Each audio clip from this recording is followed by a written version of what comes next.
listening to Double Time, your daily accessible technology show. Now, here's your hosts, Stephen Scott and Sean Priest. Oh, hello, Sean Priest. How are you, sir? I am gorgeous as ever. Thank you, Stephen Scott. Happy Friday to you. It's the weekend. Happy? I am. I didn't even realise it was Friday. I don't know what it is with me in days anymore. I've just lost track of everything. Well, when you're sat there in the middle of your floor, you know, with studio equipment all around you, covered in cables, the hours just fly by. The days roll into one another. It's it gets to a point. It gets to a point where it's been Friday for some time that I've kind of forgotten that it's Friday. That kind of day. It's been like one of those, yeah. Because we're trying a few different things here, and it's interesting. Every time you try something new, 50,000 new problems come along, and yes, it was an interesting evening sorting. Yesterday, it was all about video. Today, or this morning, most of the morning, it was all about audio. So I think we finally managed to get the two together. How many years have you been doing this show? I mean, obviously not enough. Almost 10 years, I believe, we've almost done this show. And I think by the 10th year, we might just have managed it. Just managed to get it right. Well, the key is keep changing everything. I think that helps the whole process. If you just chuck everything you've used before out and just try everything new again, what could possibly go wrong? Absolutely. Yes, Listen, I'm being sarcastic. Blind people are good at adapting. That's what we're good at. Oh, dear. It's working. That's the main thing. We're good. It is. Listen, what you got planned for the weekend? Anything exciting coming up for the Sean Priest family? God, man, you know me, absolutely. I'm moving a laptop from the bedroom into the shed. That's going to take me all weekend. And that's a big weekend for you. I'm saying that like that's a joke. It absolutely will. By the time I try and find the power brick that powers it and then polish still not everything. Found that? No. It's how many power bricks do you pick up amongst your lifetime of buying devices? I've got so many. I'm telling you, USB-C, that is the savior to everything. As soon as we get a universal power cord, we're saved. Yeah, no, you're right. You're absolutely right. Well, I'm going to be doing the same. I'm setting up a MacBook this weekend with Windows on it. Ooh, I need Windows. Ooh, well, as we head towards Halloween, I thought, let's do something scary. So I'm going to add Windows to my MacBook. And so the whole thing is I found this whole convoluted way to basically get VMware Fusion, which is like an emulation software to bring Windows onto your MacBook. So not like the old days with Boot Camp. Remember that? You would shut down your Mac and then you'd open up and have a choice of operating systems. You could open up Windows or Mac. That was the good old days. But those have gone. Those have gone. And you what can't we've got do instead, boot camps anymore. No, you can't do boot. Not on the Silicon machines. Not on the Silicon. Only on the Intels. But of course they're dead. So who cares? So, yes, you can get VMware Fusion for free. And I learned this because I read an article. So I read the article and it said, if you're a personal person, you can get VMware Fusion. If you're a business person, you got to pay. And I said, well, I'm not a business person. I'm a personal person. I'm also a person as well. We can get it for free. We can get it for free. Because Parallels costs a fortune in comparison. Yes. And then you've got to buy Parallels. You then got to buy Windows, a license for Windows. And, we can discuss that at a later date. I do want to discuss that. Let's put a bookmark in that and come back to it. Right. I can talk about it right now if you want. Your time you're wasting. All right. Yeah, good. All right. Sorry, teacher. No, point is, buying a license for Windows, right? So you can download Windows from Microsoft, absolutely fine, easy. Well, hang on, actually, it's even easier with the VMware Fusion program. Parallels does this as well. VMware didn't do this for a long time, but it now does. In the application, it will download it for you. So it goes off and gets a version of Windows that you want. Yeah, it'll get the latest version. You can tell it what you want. Do you want Pro? Do you want Home? Depending on the license you've got, and it will go off and fetch it for you and install it. So they have made it a lot easier. Beautiful. Very easy. I mean, you can also just Google it, by the way, if you want to grab it yourself before the whole thing. So boring. But no. But the point is, it's all about the CD key, as I still know it, but the activation key, the product key, right? Do you have the home version? Do you want the pro version?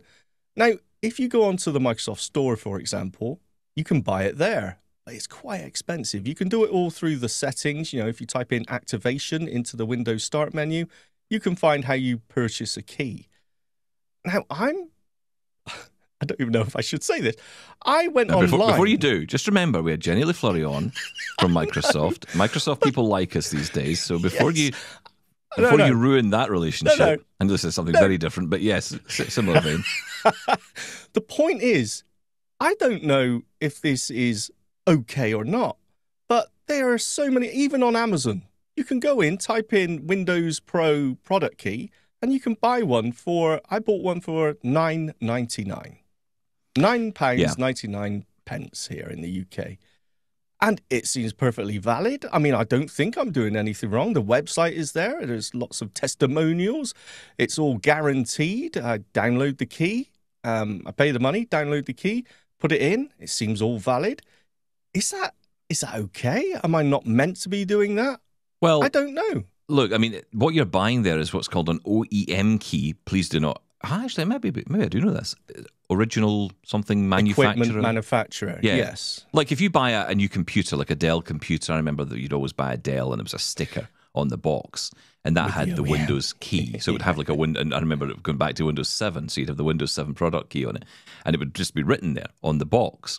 And that was the number, that was the Windows license key for that particular software license attached to that box. And what people seem to be doing out there is selling these OEM keys. Now, I don't know where they come from, how they happen, but you can buy those at clearly a reduced rate. So if you are looking to just even play with Windows, try Windows as a virtual machine or whatever, it's a good way to do it without investing huge amounts of money. You can save some money on that.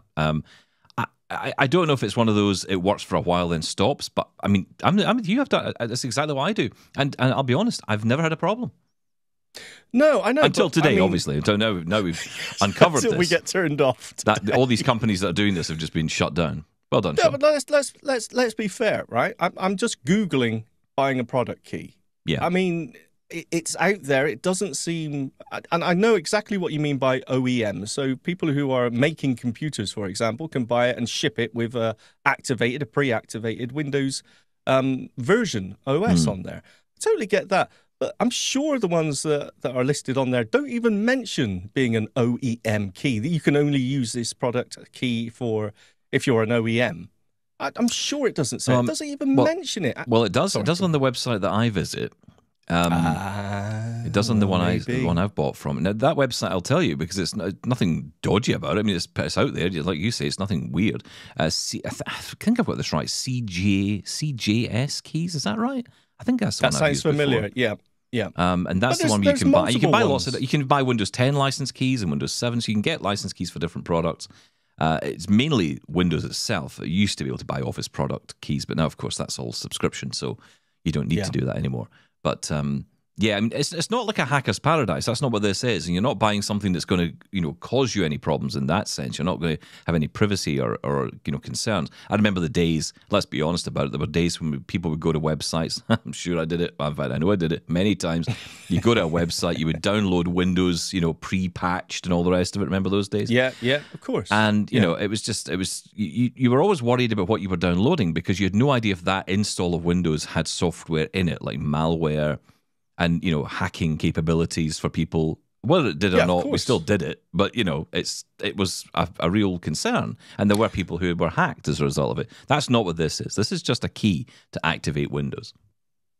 It is. But the point I want to make is that for, your average guy out there who's looking or girl, sexist, sorry, your average person out there who's just looking to activate their copy of Windows, it's perfectly acceptable to do a Google search and purchase one that way. But I'm just wondering about the how legal or illegal it is. I honestly don't know. Well, I think who better to ask in situations like this? Who better to get on than ourselves? Stephen Scott. Yeah, exactly. Yes, we're the best people to talk to when it comes to legal issues. No. Okay, I'm not recommending it. I'm not suggesting it. I'm just saying this is what I've done. All emails to Sean at doubletaponair.com. Honestly, I don't mind. This is what I've done. I just don't know how, if it's okay. It seems okay. Right, stop saying that. We've decided we don't know, and that's fine. Let's just move on from that. Love you, Microsoft. Sorry. Microsoft are great. Yeah. Always buy legally. Fusion. I don't want to talk about it anymore. I'm nervous now. Is it accessible to set up Windows using VM Fusion? Yeah, it is. I mean, Parallels has been more tricky for sure. So that's why I wanted to try VMware Fusion, which is far more accessible.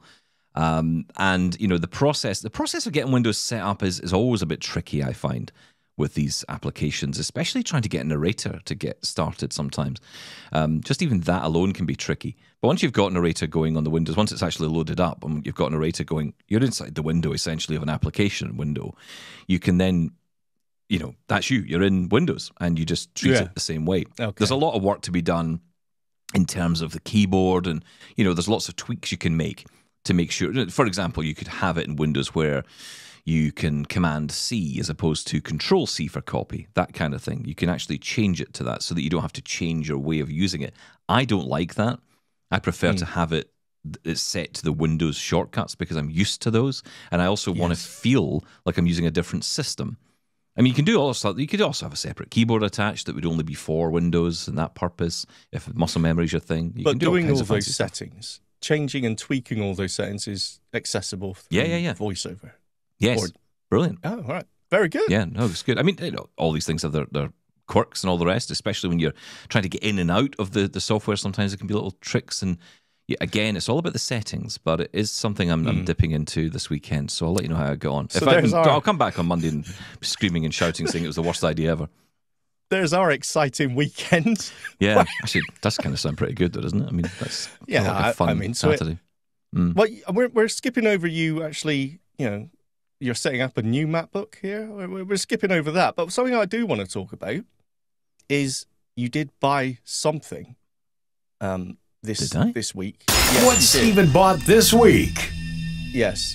I mean, I'll ask you what you're going to use them for. You bought some, what did you call them? Lock dots, bump-ons, I call them. I bought lock dots. Can I just tell you? Yes. I'm not happy with this lock dot situation.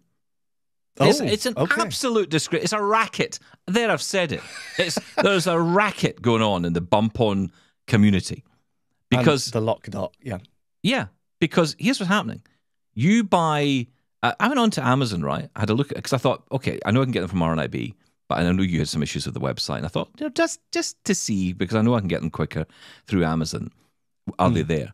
Managed to find them. 36 British shekels. For how many? 1,000? For 6 lock dots. 36 pounds for 6 bump-ons. I mean, literally, a keyboard bump-on. I can't do math. 6 times 6 is... 6 divided is it 6? 36 by 6. £5. 5 is 30. 20.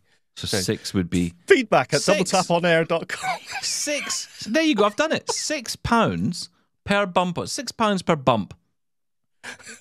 That's a disgrace. 36. Yeah.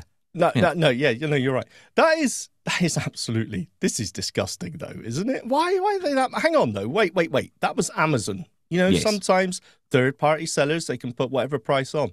Yeah. Kidding. Did you go to the RNIB online store? The cheapest. That's why I went a bit cheaper. I think it was £3. It was costing for 6.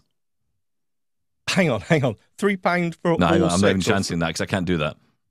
£3 divided by 6. No, I can't work that out. Yeah, forget it. Oh, okay. Well, 50 pence.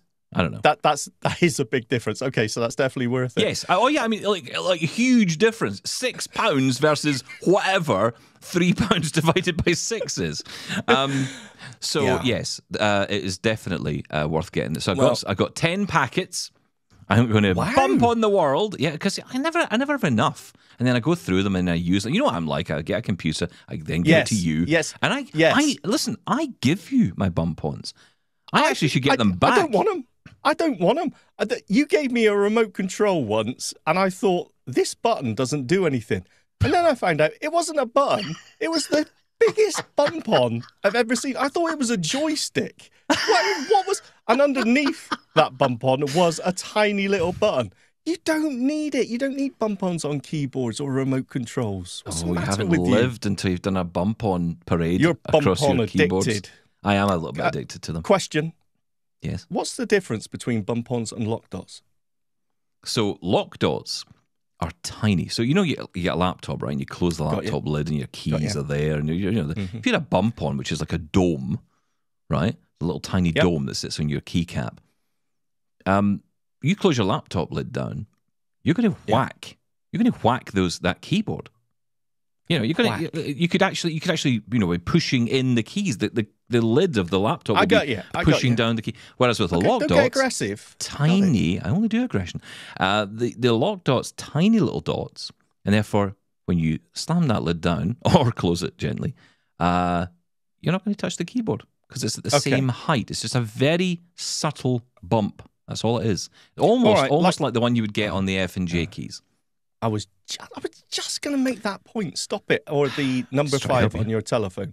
I get you. Okay, that makes sense. Yeah. Okay, and the question is, I don't know why I got into that. The question I wanted to ask was, how did you find the online store at the RNIB? It was okay. Oh, all right. So you're disagreeing with me. How dare you? I'm just going to say it was okay.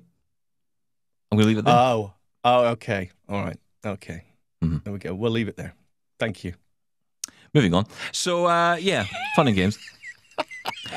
Listen, I know a lot of the guys that work there, so I'm not going to say too much beyond that. And we've said a lot already. Let's just move on. Okay. Sorry. Okay, so let's get some news on. Goodness me. Breaking news. 16 minutes in and I haven't got to this story yet. I think the news is we're sort of burying ourselves in this episode. I think we probably are in many ways, yeah. I think we'll be back on Monday at this rate. Okay, so we get some big breaking news. Apple have announced no events. Nothing. Oh, no. You were looking forward to that? I was hoping for an event. They have announced, though, they're going to be announcing things in a series of announcements starting Monday. Yes, as we lead up to Halloween, this is basically the story. So what they've said is that there's not going to be an event as such, but there's going to be a series of announcements. In other words, press release drops through the course of next week. And we're going to see that. They published this rather scary little image of the Finder logo, which is a little happy face, winking. And then that transforming into an Apple logo. It was rather terrifying. Greg, what's his name? Because I can never get this right. Is it Greg Josniak or Joswiak? This is the guy. Remember when we ever watched the events and they say, here's Jaws. Oh, we go, yes, Jaws. Yes, well, this is the guy, right? So he tweeted on Twitter, still a thing, right? Thank you. He tweeted, Mac your calendars. We have an exciting week of announcements ahead starting on Monday morning. Stay tuned. Okay, so let's totally ruin it then and say, what are they announcing, Stephen Scott? I'll tell you. They're going to announce a new iMac with an M4 chip. They're going to announce MacBook Pros with M4 chips. And they're going to announce a new Mac Mini. Now, whether or not there's going to be a new design for the Mac Mini, I don't know. We'll figure that one out when we see it. I think there's a lot of talk about a redesign, more Apple TV style in terms of size.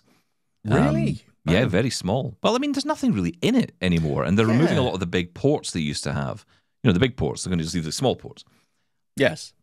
Any port in a storm. I can't think of any other. I can't. Port stout. Well done. Well, look, absolutely true. With the SoCs now, the system on chip, so the Apple Silicon, you got everything you need there. The NVMe hard drives now, which is just flash tiny chips, tiny. You don't need all that space. Now, before, obviously, there was cooling and thermals to take into account. So a lot of that space would have been taken up with fans and coolers. So that's not really an issue anymore with the Apple Silicon. So I suppose, thinking about it, there's no reason why they couldn't cut down the size on that, especially if the I/O goes, USB-C. So, yeah, that could be quite cool. Imagine. Yeah. And M4 chips with M4 Pro processors, that's exactly what they did with the last version of Mac Minis. It had the M2 and the M2 Pro. The Mac Mini is not their favoured device, I think, when it comes to promotion. They never really do much announcement around it. It's ours, though. But it's huge for us. It's huge for business as well. Businesses have server farms pretty much full of these Mac Minis.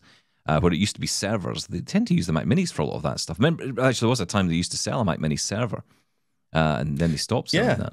They used to be able to be stacked upon on top of each other, right? That was the whole point of the Mac Mini. Well, why do you think that is, though? I mean, the Mac Mini is the most affordable entryway into desktop computing from Apple.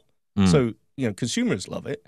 And also for businesses, it's great for servers and things like that. So why do you think it is that it's almost Apple don't really push it that hard? Because they don't have to, maybe? Doesn't make them as much money as other ones do. I mean, what I think ultimately the Mac Mini does is it allows people at Apple to say, we have computing at every price point. And actually, it's one example where you're getting a very high-powered machine for a very low cost, even from Apple. And actually, I would even go further than that and say across the board.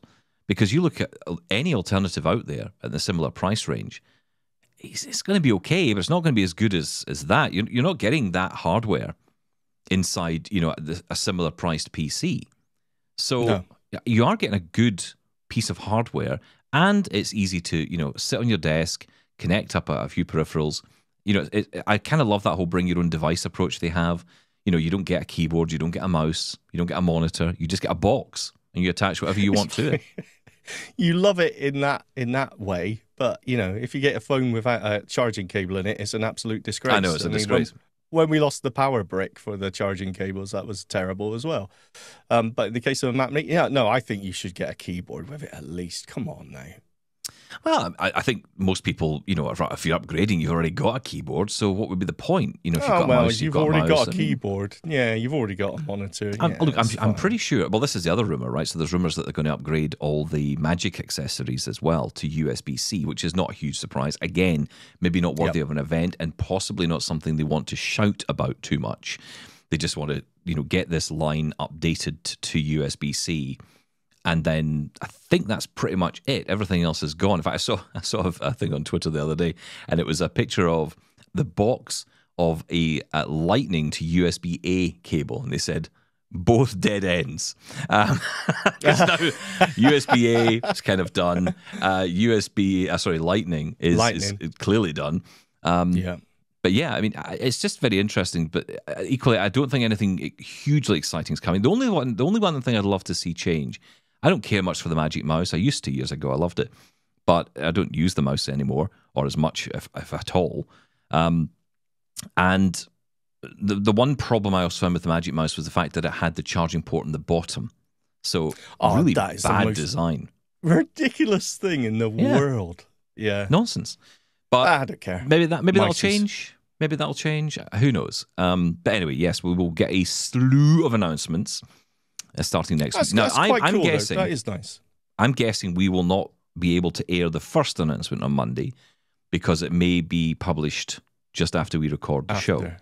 So we will bring you the news as it comes, as we can bring it to you. But we'll definitely keep an eye on that all week. It's going to be quite an exciting week for the Apple fans, and I'm definitely one of them. I'll be intrigued to see what they bring out. Although I think we all know, so it's not hugely surprising. Yeah, you've just spoiled it all now.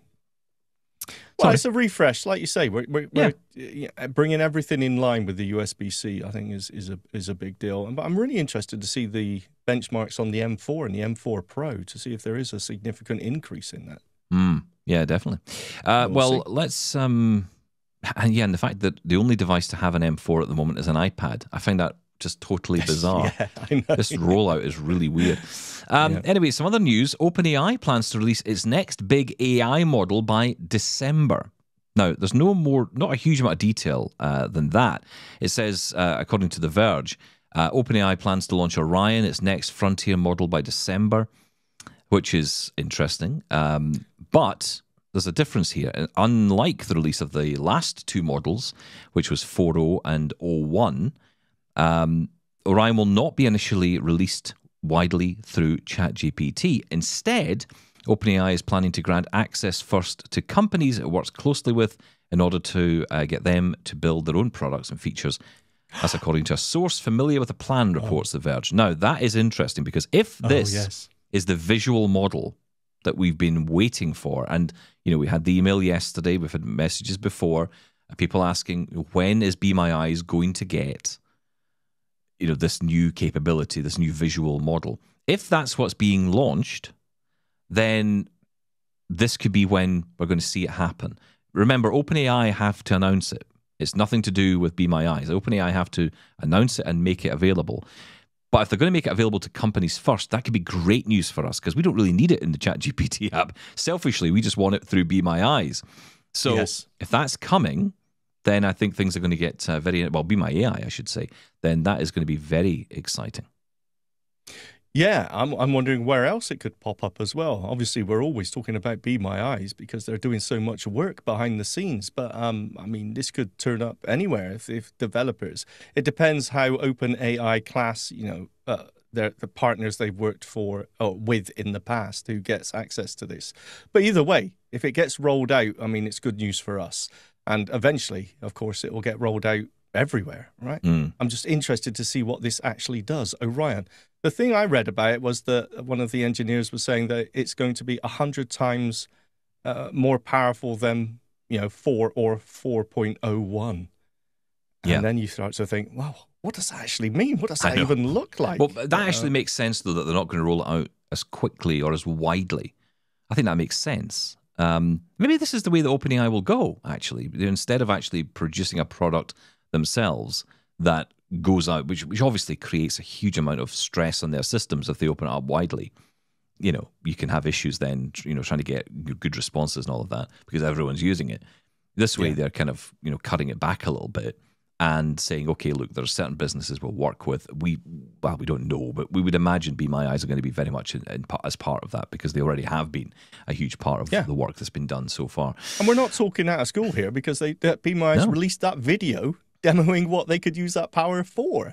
So, I wonder sometimes if they're working together. I wonder sometimes if Be My Eyes think to themselves, I wish we'd never put that video out quite so soon because there's been so much excitement about that video.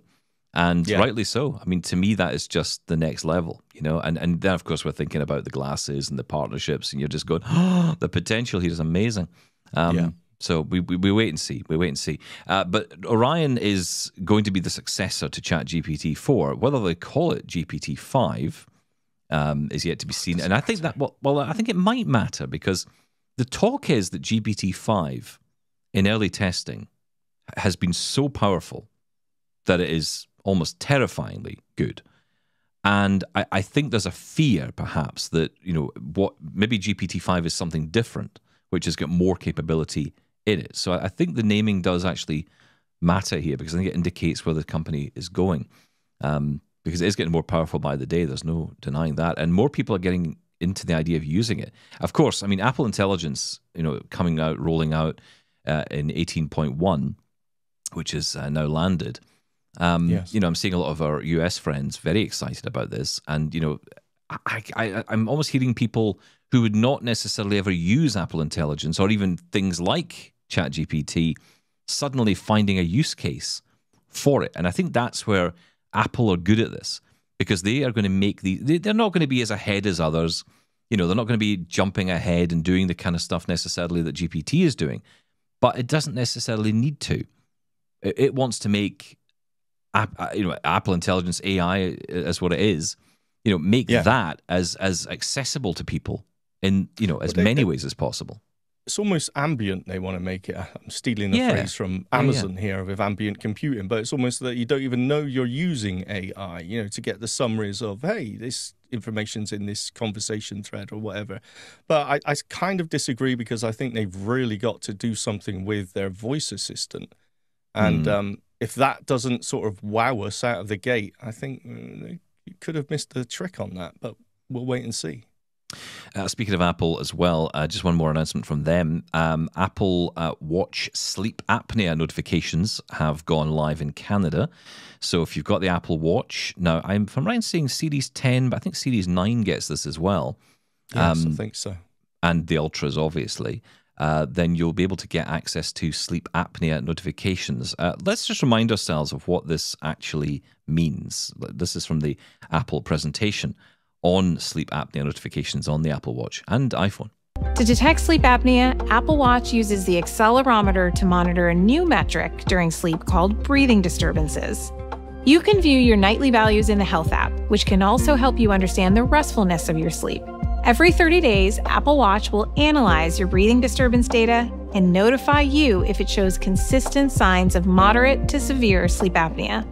As always, your data is secured in the Health app, which will tell you when sleep apnea may have occurred. I mean, that's a really powerful feature that's coming in.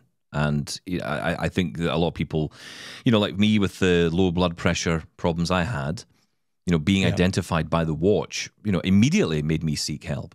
One thing that annoys me, though, I've got to say this because I saw a couple of people talking about this in the UK. I don't know how widespread this problem is. But if I go to my doctor and I say, hey, listen, I've had this notification on my watch and it's, telling me that I've got low blood pressure. Can you, advise me on this? The response from my doctor has often been, well, it's just a watch, doesn't know anything. We'll do some proper tests. And then they sort of open a drawer, some Frankenstein-looking piece of kit from the 1920s that they pull out. Crank it up, attach it to you, and then they do all this, and then they go, it's the same. Yeah, you got low blood pressure. And it's like, hang on a minute, but this thing, I just told you, the thing on my wrist just told me this. And I don't understand. I feel there's the academic profession, doctors, they just don't seem to take this particularly seriously. No, I mean, let's not forget, there's a lot of times where we're waiting for certain features or equipment to be made available in our country when it's already available in other countries. And the reason behind that is because it needs to be tested and made sure that it is up to the grade when it comes to medical equipment or sensory. And all these, there's always notifications saying, always consult a medical professional. But no, I agree with you. It's almost dismissive of some of these technologies as, it's just a gimmick. But it absolutely is not. And especially in this case, again, it's one of those cases of I'm not affected by it, so how serious is it? But as they pointed out, so many people are affected by this, and it could be a serious problem. So being aware of it, it's a bonus. I don't see any problem with it at all. Oh, and one other story, because we can't forget Google and all of this. We talk about everyone else, but Google Calendar gets dark mode. Hooray! Hooray! Thank you, Google. It's not a bad feature, actually, to be honest. Roll out dark mode to everything, I say. But yes, good feature add on there. Okay, let's move on because you had the chance recently to talk to the wonderful folks over there at Werewolf Gear. We had Sedona Dave and Barry Asman join us from Werewolf Gear to talk about their new cadence. Let's listen into some of that chat. And remember, of course, if you want to get involved and share your feedback on any of the stories we're talking about, here's how. Get in touch with Double Tap. Email feedback@doubletaponair.com. Leave us a voicemail at 1-877-803-4567. And now you can send an audio or video message to us on WhatsApp. That number is 1-613-481-0144. I'm so excited because joining us today is David and Barry from Werewolf Gear. Because, we talk a lot and we hear a lot about the all-terrain cane, the ATC, for those of you that are, more active than Stephen and I, which is everyone, by the way. But it's the cane for the outdoorsy types. But there's also, of course, the Urban Explorer cane. And I don't think we've really got into what that is and who's it actually targeted for. So hopefully David and Barry are going to help us. David, welcome to Double Tap. How are you doing? I'm crushing it. Thank you so much for having us on today. You're welcome. Barry, how are you doing? I am doing great. It's exciting times, and I am happy to be here with you today and to talk about mobility gains because that's what we do best. Apparently so. So you know what? Let's start there. Let's talk about what you're doing over at Werewolf Gear. So where are we at? The last I heard was, I think we spoke to you last about the all-terrain cane. So what's been going on since then? Okay, so where we are in Werewolf Gear's cane production, yes, the all-terrain cane is crushing the markets. We've gone global, covering 6 of the 7 major continents on this planet. Doing great in the outdoors, in the wilderness, on the trails, for people who really want to get out there and be that outdoorsy, adventurous, spirited people. For the rest of us blindiacs, people who are more in the urban environment, in the cities, who want to use a lighter cane for everyday use, something that's nimble, that folds small, that can be tucked away into backpacks and purses. we've got that covered too. As you've mentioned, the Urban Explorer. We burned through our first production model already. Just placed an order at the factory for another round. They're really flying off the shelves. These Urban Explorers, the UXs, an amazing cane. It really, it solves so many problems of cane breakage and stability and support and balance for the entirety of our blind community. Everybody who needs a cane has cane issues. And I like to think that instead of just accepting the norm that, no, we're not supposed to do these things with our mobility canes, you know what? As we age, as we go through life in the urban jungles, we do need a more robust city version of a cane, something that's not going to break when stumbling out of a car or in a car door, or the myriad of obstacles and hazards out there. So that's where we are. Again, not taking no for an answer, and coming up with a cane that we can use. It's a tool that not just for good looks, but we can actually use it. We can rely on it. We can lean on it. Oh, I like that. Well, that was a big point about the all-terrain cane, right? The ruggedness of it, the joints, the ability to put all your weight on it and it not to bend and snap, particularly in my case, that rugged factor of it. So what is different about the urban cane? What did you sort of take away? Because you mentioned there that it's still tough, and it's still, you're still able to punish it a little bit, but you also say that it's lighter. So what differences are there between this and the ATC? Super question. And it's a really important point, too. There are some major differences, and yet the function remains the same. All-terrain cane is a 3-section folding cane, so it tends to fold fairly long. Reason why is that I wanted that 16-inch or 40-centimeter handle grip, plenty of room for choking up. For the urban environment, it really wasn't that all conducive, not all urban friendly. That's what I wanted to introduce as an urban friendly supportive mobility cane. So instead of 3 sections, I made the unit 5 sections plus the extendable grip. So it folds to about 12.5 inches. I don't know what the centimeter conversion is on that. Oh, normally. So it folds shorter. It does still have the extendable grip, but not as long as the all-terrain cane. Again, it's a 9-inch grip instead of 16. Instead of the cable bungee complex system that runs up the interior, I just have a single bungee. And again, the joints are slightly different to reflect that bungee mechanism. On the bottom, I've got a hook-style tip as opposed to the slip-on configuration of the all-terrain cane. So the build, the construction, the material selection is a little bit different, taking the total weight down a couple ounces, and it folds a whole lot shorter. So for the urban environment, it's a lot more friendly. So let's talk about the tips then, because there always seems to be a lot of interest in the different sorts of tips available, and especially you've got colourful ones. I remember that. So what's so important, what's so impressive about, what do you call it, the domed tip? Well, I live in Arizona myself, Sedona, Dave, and everything's very, very coarse, very rough out here. I mean, the way they resurface the asphalt is with, boulders. It's just crazy rough. Okay. And most of the common tips they just fail out here. There's this constant jab, especially with the all infamous marshmallow tip. It's a great tip, but that sharp edge just catches everything, and I just can't use them out here other than the double tap. Well done. You see what I did there? Aside from double tapping, it's really a useless tip. So, taken from the 2-inch or 5 centimeter rolling ball tip that we're using for the ATC, I just assumed a larger radius is going to work better on rough surfaces.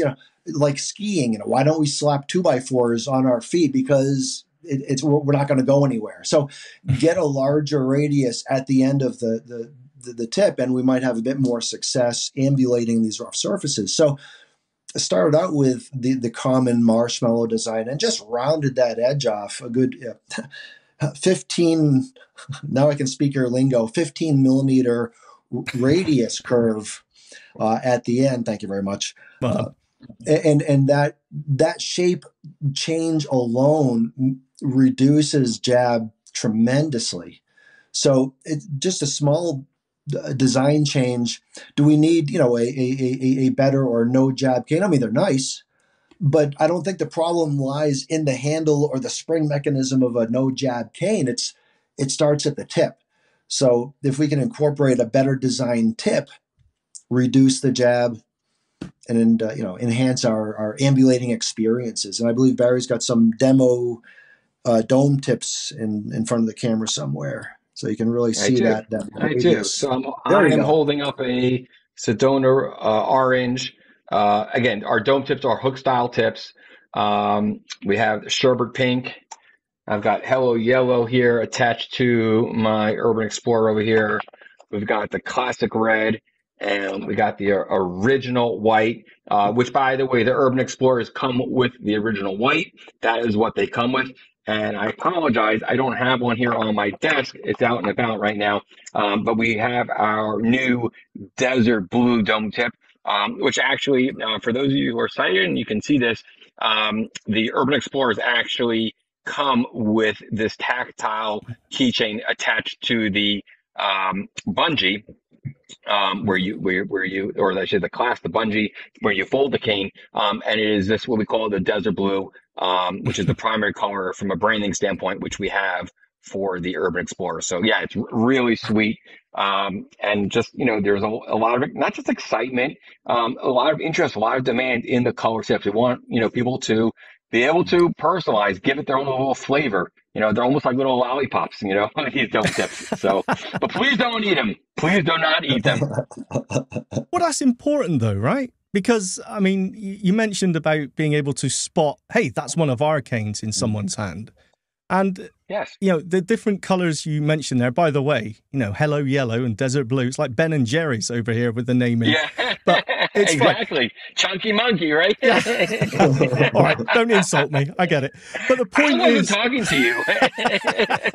The point is, though, that there's no reason why we can't personalize the cane, because for the longest time, the cane's been this almost medical, this, I don't know, clinical feel to it. But it's not to those of us that use the cane 24/7. It is very part of us. I feel naked without a cane almost. So being able to personalize it, and you know what? I want it a little bit trendy. I want it a little bit, I don't know, different or whatever, colorful. I think that's really important. I think that's something that people are sort of jumping on as well. Of course, you've got the other aspects which are really important, the design of the tip and the design of the cane. But I really like that personalization as well. That sort of, why not have a brand out there up in front, in the center that people recognize, and it makes you feel, I don't know, like this is my cane. 100%. 100%. So I do have an opinion on that, and oh no, which is why I really want to. Oh boy, why I wanted to really highlight the tips and tip colors. There's no industry standard for tip color, so I said, let's bling it up for the kids and for us. But the cane itself it serves a very specific function, and when I'm out there on the trails, I want people to recognize that's not just a hiking or trekking pole, but it's white and red. That guy's blind. That's what I want to get across on the trails and on the streets. So if someone were to come up and say, can you customize the cane frame, make it, a bright green or some other color scheme, that's where I'll tend to dig in, because they do serve a purpose for the sighted community. That visual over in Europe, over in England, they're all white. Here in America, it's white over red, and that that distinction I feel is very important as well for the patents that we've gotten for these canes. It has to look the part, but we can do whatever we want with the tips. Well, that's a very interesting conversation, actually, and we should perhaps get you back for a round table because, I'm not too sure about that whole this is the identifier. I kind of think, you know what, I've seen people, or I've bumped into sometimes literally people with my white stick, and they don't know even what the stick is for, let alone the color of it. But no, I do understand, and it's a view that a lot of people hold, that there's sort of colors for a reason. You know, over here, I think it's red and white canes signify a hearing impairment as well. Yeah. So right. You're right, but I'm just not convinced how many members of the public out there actually know that anyway. But it's baffling. We do need more conversations about this. Yes, it'd be very interesting. How many? Oh, maybe that's a bit too much of a detailed question. How are these selling? How have you found the reception to these? These are available right now, the Urban Explorers? Yes. Yeah, the Urban Explorers officially hit our shelves, let's say the first week of August. And, we went through an extensive, pre-testing, modification. So they were long overdue. And Dave, has a lot of unfortunately had a lot of sleepless nights, till we made sure that the cane is 100%, ready for the market. We would get, pre-production samples would come in, and, there would be an adjustment that we didn't want, and we go back to, it's like, there's a lot of tweaks that, that take place. And what I always tell Dave is that, you know what, when Boeing or more so Boeing these days, when they have their productions, well, listen, Airbus had their plenty issues with their A380 when they came out with it. They could build the first one, but then, build the multiples, the production has issues and going through, the testing and all that. So manufacturing today it's not a simple task. And I always say that if it was so simple, everyone would be doing it. No, manufacturing is not simple. And, we have a lot of demands. We have a lot of specifications. We have a lot of requirements that must be, really enforced and that go into our canes. So the canes came in the first week of August, per se. And I also, in the month of July here in the United States, we had two very large exhibition/conferences. We had the national convention for the NFB, and then we had the national convention for AECB together with the Blinded Veterans Association. Two big conferences that coincidentally took place in Florida, Orlando and Jacksonville. And those two conferences, we were fortunate we had already had very strong demand with pre-orders, but we were able to get the Urban Explorers, of course, the all-terrain canes as well, into the hands of literally thousands of individuals between the two conferences. And the feedback and the reaction, Dave going in, I remember the night before we went live at the first conference, and Dave was in a little panic, and he was like nervous, just like, even though everything was great, he just wanted to know how are people going to react to the cane, right? Yeah. Because I'm telling him, not to worry, we're here, we've got it. And sure enough, we open up the next morning, and by 9:15 a.m., the smiles on Dave's face and all the worries gone. And from that point forward, it was just, again, an incredible, exhausting, but incredible momentum that we picked up, because the people were literally, there were lines of people waiting to get their hands on these canes, to take them for a spin on the conference floor. Excuse me. And so the canes came in, and they pretty much literally went straight out. And so thank God we had multiple shipments, back-to-back shipments. And, we're running on fumes now, as they say. We still have some inventory on the shelves, for small, medium, and large. Extra large, is going to be due back in probably closer to December. And, they're really popular. And it's not just in the U.S. They're really, we ship worldwide, and we have distributors who are continuing to come on board. And it's fantastic to see the feedback that we get from the community it's not just the beforehand, but afterwards. We get a lot of emails. We have an amazing fan club. Again, for those of you who are listening out there who are part of the Werewolf Gear community, I just want to say thank you for being part of this incredible community and really, believing in us and really going out there and taking our canes and using it as your primary mobility tool. There's just tremendous excitement, and the feedback is off the charts. And I think, we're very fortunate because there aren't too many opportunities in life where you get to be at the forefront of something, where there's change, where people are able to take something that's existing, we're able to come up with a modified and enhanced product, and to be able to, again, put it into the hands of individuals where they use this as a tool that's generating greater independence and allowing people to go out there and have the extra confidence. It's a priceless experience. So for me, I just want to say thank you to everyone out there. So if people want to get their hands on any of these products, where do they go? The easiest place to go is werewolfgear.com. That's AWARE, a werewolf, WOLF gear.com, a werewolfgear.com, where you can purchase your all-terrain cane, your Urban Explorer, your dome tips, or your replacement rollerball tips that come into 3 different colors as well. And you can get them at werewolfgear.com. We also have an incredible line of t-shirts, and don't worry, they will be included in the kits. You have to tell us the sizes, and we will make sure that's included. And werewolfgear.com, or if you have a preferred outlet where you purchase your mobility canes, there's a good chance that they are offering a Werewolf Gear product today. And if not, tell them they need to come on board and be part of this incredible community. Okay, David, Barry, thank you so much. Sean, thank you so much for the opportunity. No Great problem. to be with you all. Thank you. Thank you.